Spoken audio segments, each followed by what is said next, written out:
My name is Kritika Naresh Gawad and today is the Teacher's Day and I am teaching you all the science subject. Now we are learning the first chapter, source of food. Now let's start. A machine or an engine needs energy to work. Our car gets energy from burning petrol or oil. Similarly, living things also need energy to grow and to do various activities. Living things get energy from the food they eat. Food is the fuel for our body because it gives us energy. We need food to get energy to work and play. We need food to get nutrition for the growth, maintenance and the repair the body cells of our body. It protects us from disease and be fit and healthy. Disease म्हणजे बिमारी, म्हणजे आपल्याला बिमारीपासून बचाव करतो आणि आपली body एकदम fit आणि हेल्दी असते. नाव आता food varieties. The food items are made of different materials. जे फूड आयटम्स आहे ना ते खूप मटेरियलपासून बनतात. The food materials needed to prepare food items are called ingredients. म्हणजे जे पण मटेरियल्स आपल्याला नीड असतात फूड आयटम बनवायला त्याला आपण काय म्हणतो इन्ग्रेडियंट्स. काय ingredients? For example to cook rice at home, म्हणजे आपल्याला घरी राईस बनवायचा असेल तर we take a raw rice and म्हणजे कच्चा राईस घ्यायचा आणि बॉइल्ड राईस आणि बॉईल करायचं त्याला वॉटरमध्ये. and thus rice and water are two ingredients of what this. आता हे काय झालं, बॉइल्ड राईसचे हे टू इन्ग्रेडियंट्स कोणते कोणते, राईस आणि वॉटर. सो त्याला इन्ग्रेडियंट्स होते. Some food items are made with many ingredients. For example to prepare, आपल्याला जर बनवायचं असेल व्हेज करी तर आपल्याला काय काय लागते, व्हेजिटेबल्स, सॉल्ट, स्पाइसेस आणि ऑइल. आता आपल्याला sources of food. Have you ever thought where do the ingredients of various dishes come from? What is a source of food? Plants, of course. Where do milk, egg and meat come from? Of coursely from animals. So we get our foods from plants and animals. Now food from plants. We get the major part of our food from the green plants. म्हणजे आपल्या जे पण फूड्सचे आपले जे पण foods parts आहे ना ते आपल्याला ग्रीन प्लांट्स पासून भेटतात. We get the cereal, pulses, vegetable, fruit, spices, oil and sugar from plants. हे सगळे प्रकार आपल्याला प्लांट्स पासून भेटतात. सिरियल्स आणि पल्सेस म्हणजे त्याच्यात एक्झाम्पल चना, मूग डाळ, तेल, फ्रूट, स्पाइसेस, ऑइल आणि शुगर. आणि figure 0.1.1 food items obtain from plants. Various part of plants such as root, stem, leaves, flower, fruit and seeds are used as food. The part of plants that can be eaten are called eatable parts. म्हणजे जे काही parts आहे ना प्लांट्सचे जे आपण खाऊ शकतो त्याला आपण इटेबल प्लांट्स म्हणतो. Edible plants. इथं एक चार्ट दिलेला आहे ते इटेबल पार्ट्स आणि त्याचे जे पण आपण प्लांट्स खाऊ शकतो. आता रूट्स, तर रूट्स कशाचे खाऊ शकतो, कॅरट, टर्निप, रॅडिश आणि स्वीट पोटॅटो. आता flower, cauliflower, banana flower, broccoli, pumpkin flower हे आपण फ्लावर खाऊ शकतो. आणि इथं स्टेम दिलेले, तर स्टेम कोणत्या प्लांट्सचे खाऊ शकतो आपण, तर शुगर केन, ओनियन, पोटॅटो आणि जिंजर. आता इथं सीड्स दिलेले, व्हीट, राईस, किडनी बीन्स आणि cumin. Some plants have two or more eatable plants. म्हणजे एका प्लांट्सचे टू काही त्याच्यापेक्षा जास्त पण इटेबल प्लांट्स असू शकतात. For example seeds of mustard. आता जे मस्टर्ड सीड्स आहे ना त्याच्यापासून आपल्याला ऑइल पण भेटतं आणि आपण त्याचा लीव्स व्हेजिटेबल म्हणून पण खाऊ शकतो. Can you give some more example of plants that have more than one? आता प्लांटमधून एक बनाना आहे आणि इटेबल प्लांट्स त्याचे दोन आहे. एक ते स्वतः फ्रूट आणि दुसरा त्याचं फ्लॉवर पण आपण खाऊ शकतो. The activity to sprout some seed. आपल्याला कोणतं सीड स्प्राउट करायचं असेल. Things needed. एक मूग डाळ लागेल आणि एक पीस ऑफ क्लोथ म्हणजे कॉटन क्लोथचा एक पीस लागेल आणि water and a container. Water and a container म्हणजे बाउल पण आणि जार पण घ्यायचं. आणि मेथड. आता ते कसं करायचं. टेक सम सीड्स ऑफ मूगचे काही सीड्स घ्यायचे आणि ते कंटेनरमध्ये टाकून आणि त्याच्यात वॉटर टाकायचं अँड त्याला एका दिवसासाठी सोडून द्यायचं आणि दुसऱ्या दिवशी ते सगळं पाणी कम्प्लिटली पूर्ण काढायचं आणि ते सीड एका वल्ल्या कॉटनच्या क्लॉथवर टाकायचे आणि त्याला चांगलं सेट करून टाकायचं. का त्याच्यात काही हे नाही राहिलं पाहिजे मग. आणि do you observe any change in the seeds after a day? Yes, I observation आहे. Small white structure grow out of the seed as shown in figure. या फिगरमध्ये इथे व्हाईट स्मॉल स्ट्रक्चर ग्रो झालेलं दिसतंय फिगरमध्ये. Conclusion. The seeds are sprout. आता ते seeds sprout झाले. Sprouted seeds contain more vitamin and are more nutritious. म्हणजे जे पण स्प्राउटेड सीड्स असतात ते एकदम खायला खूप न्यूट्रिशियस आणि त्यात खूप विटॅमिन्स असतात. आणि आपण काय नोटीस केलं. After washing sprouts we can eat it raw or boil. म्हणजे पूर्ण प्रकारे धुवून घेतलेले जे स्प्राउटेड सीड्स आपले मूगचे ते आपण कच्चे किंवा बॉईल करून पण खाऊ शकतो. आणि we can also add some spices to the sprouted seeds to make tasty snack. आणि आपण जर त्या बॉईल याच्यात जर आपण कोणते स्पायसेस मिक्स केले तर आपल्याला एक नाईस टेस्टी मॉर्निंग स्नॅक मिळेल. आता इथे काय दिली. फूड फ्रॉम प्लांट्स म्हणजे फूड फ्रॉम ॲनिमल्स म्हणजे आपल्याला जे पण फूड ॲनिमल्सपासून भेटतं. We get the food items like milk, egg, meat and honey from animals. First milk. Milk we get from cow, buffalo or goat. Milk is used to prepare butter, cheese, ghee, curd, ice cream, etc. And eggs.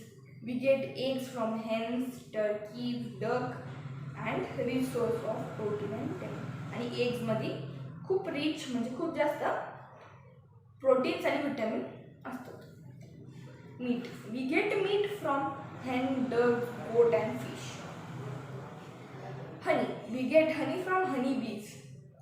It also tasty and nutritious food item and it also make Ayurvedic medicine. म्हणजे हनी पासून आयुर्वेदिक medicine सुद्धा बनते. हनी बीज collect nectar from flower. हनी बीज nectar म्हणजे फ्लावरचा रस असतो आणि तिथे काढते रस आणि त्याच्यापासून मस्त टेस्टी न्यूट्रिशियस हनी बनवते आणि ते रस आहे ना तिच्या हिव्समध्ये स्टोअर करून ठेवते. And the honeybees on a large scale is called apiculture. म्हणजे honeybeesची रिअरिंग एकदम लार्ज स्केलमध्ये असेल तर त्याला आपण कॉल्ड ॲपिकल्चर. काय ॲपिकल्चर. honeybees are kept in apiaries. आता what animal eat म्हणजे ॲनिमल काय खातात. Do you have a pet dog or pet cat? Yes, I have a pet dog. If yes, then you will surely be aware of the food this animal eat. Yes.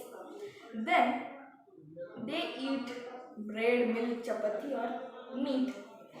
Can you tell what the animal eat? The dog eat milk, bread, chapati or meat. And the cow eat grass, oil cake, hay and grains. We observe that different animals have different food habits. Yes, of course. Some eat only plants, म्हणजे काही animals फक्त plants खातात आणि काही फक्त दुसऱ्या animals खातात, म्हणजे त्यांचा फ्लेश खातात, मांस खातात. आणि काही प्लांट्स प्रोडक्ट आणि फक्त फ्लेश पण खातात, दुसरे मांस पण खातात, दोन्ही पण खातात. We classified the animals into herbivorous, carnivorous and omnivorous. Now herbivores. Herbivorous animals that eat only plants and plant products are called herbivores. Herbivorous असे ॲनिमल्स आहे जे फक्त प्लांट्स आणि त्याचे प्लांट प्रोडक्ट खातात. आता एक्झाम्पल त्याचे काऊ, रॅबिट, कॅमल. And आता carnivores. Animals that eat only the flesh of other animals are called carnivorous. म्हणजे कार्निवरस ॲनिमल्स म्हणजे जे फक्त दुसऱ्या ॲनिमलचा फ्लेश खातात, फ्लेश खातात. आणि Omniverse animals that eat both म्हणजे प्लांट्स प्रोडक्ट आणि मांस पण, दोन्ही पण, त्याला ओमनिवरस म्हणतात. आता त्याचे एक्झाम्पल काय, crow, bear, cockroach are some examples of omnivorous. The animals that eat flesh of dead and decaying animals are called scavengers. म्हणजे जे ॲनिमल्स जे किंवा एखादा मरलेला पाणी जमिनीवर असला आणि तो खूप सडला तर त्याला ते खातात, तर त्यांना स्कॅव्हेंजर्स म्हणतात. आणि त्याचे एक्झाम्पल आहे jackal, hyena, vultures are the example of scavengers. तर some organisms in nature like of fungi and bacteria. तर हे नेचरमध्ये ऑर्गॅनिझम्स आहे फंगी आणि बॅक्टेरिया. तर we feed on dead animals and decomposer them. The organisms are called. आता ह्या ऑर्गॅनिझम्सला आपण डिकम्पोजर्स म्हणतो. Scavengers and decomposers help keep the earth clean. म्हणजे जे पण सडलेलं असलं ते खाऊन आपली अर्थ क्लीन करतात. तर food chain. We know that the unlimited source of energy in the earth is the sun. म्हणजे अनलिमिटेड एनर्जी आपल्या सनकडे. Animals cannot utilize the energy radiated by the sun directly at their activity. Only green plants utilize the solar energy. आता green plant जे ना फक्त तेच energy utilise करू शकतात सनपासून by solar energy. To prepare food because green plant contain a pigment called chlorophyll. प्लांट्समध्ये जो ग्रीन कलर असतो आणि त्याला पिगमेंट असं म्हणतात, म्हणजे त्याला आपण क्लोरोफिल म्हणतो. काय, chlorophyll that trap the solar energy. कारण की ते ट्रॅप करू शकतो solar energy. Animal get energy by eating the green plants. Animal म्हणून त्या सोलार एनर्जीचे सनमुळं ॲनिमल जे ग्रीन प्लांट्स खातात म्हणून त्यांना एवढी एनर्जी मिळते. For example green plants are eaten by deer, westerns, the eaten of carnivorous. Here is the food chain given. And grass is eaten by deer and deer is eaten by lion. This cycle is going on. Now again second one, grass by eaten by grasshopper and grasshopper is eaten by frog and frog is eaten by large carnivorous snake and snake is eaten by top carnivorous eagle. The cycle is going on. Thus all animals, whether herbivores or carnivores, directly or indirectly depend on animals for food. The feeding relationship on organisms food म्हणजे feeding of जे ॲनिमल्सला feed केलं रिलेशनशिपमध्ये त्याला आपण food chain म्हणतो. काय, food chain. Thus food chain can be defined as a series of organisms linked together by the process of eating the food problem. Many peoples in our country do not get enough food. म्हणजे काही people's असे आपल्या कंट्रीमध्ये त्यांना food भेटत नाही खायला. This is because there is a shortage of food. Many peoples can not buy the enough due to poverty. म्हणजे काही पीपल्स असे की त्यांच्याकडे एवढे पैसे नसतात फूड घ्यायला. Poverty. This is called food problem. आपण याला फूड प्रॉब्लेम असं म्हणतो. The food problem of our country can be solve by following. म्हणजे फूड प्रॉब्लेमचे जे प्रॉब्लेम आहे जे ह्या वेजनी सॉल्व्ह होऊ शकतात. आता first way, we should grow more food crops by using modern methods of farming.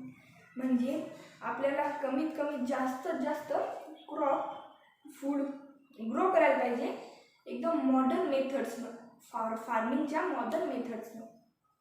The second way, we should store the food grains property to that they can be not eaten by rat, insect and birds or spoiled by microbes.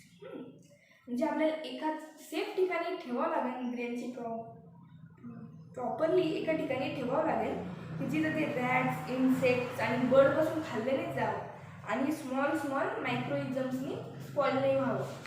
आणि third way, we should not waste food in any way. म्हणजे आपल्याला कोणत्या पण वेमध्ये food waste नाही करायला पाहिजे. Now our chapter is end here. Now today 10 minutes is remaining, so I will pick the correct option, match the following and filling the blanks. Which of the following is not prepared from milk? Here butter, cheese, oil, curd. Of course, oil. The dash is the eatable part of potato. Leaf, root, stem, fruit. Root, of course, leaf. The human is not example. The following is not example of omnivores. म्हणजे दोन्ही plants आणि flesh खाणारीचं ते नाही. Beer.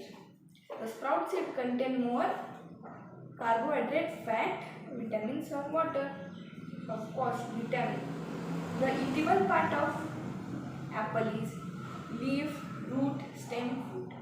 We are eating not leaf, no leaves, no root, no stem. We are only eating the apple as fruit. We eat the root of mustard, rajma, chili, radish. Of course, with radish.